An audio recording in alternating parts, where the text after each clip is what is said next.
কাশ্মীরের পেহেলগামে সন্ত্রাসী হামলায় ২৬ জন নিহত হওয়ার পর ভারতের পক্ষ থেকে পাকিস্তানের সঙ্গে ৬০ বছরের পুরনো সিন্ধু পানি বণ্টন চুক্তি স্থগিত করার ঘোষণা আসে।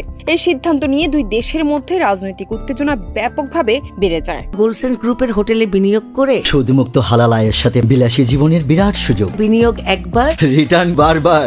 পাকিস্তান থেকে একে যুদ্ধ ঘোষণার শামিল হিসেবে অভিহিত করে। তবে এই টানটান পরিস্থিতির মাঝে দুই দেশের সাধারণ মানুষের মধ্যে রসবোধ ও হালকা মেজাজের প্রতিফলন দেখা যাচ্ছে, যার সর্বশেষ নজির হয়ে উঠেছে একটি ভাইরাল ভিডিও।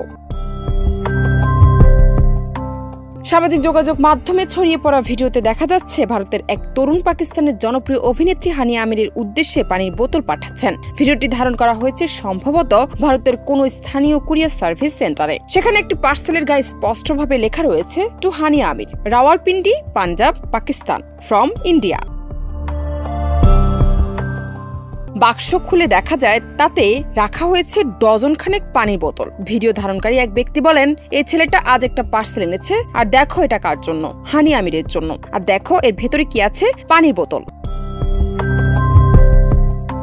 এ ঘটনাকে কেন্দ্র করে অনলাইন প্ল্যাটফর্মে হানিয়া আমিরের ভক্ত ও সাধারণ ব্যবহারকারীদের মধ্যে হাস্যরত্মক প্রতিক্রিয়া দেখা যাচ্ছে। কেউ বলছেন রাজনৈতিক উত্তেজনা থাকুক, তবে ভালোবাসা ও হাস্যরস থেমে থাকে না।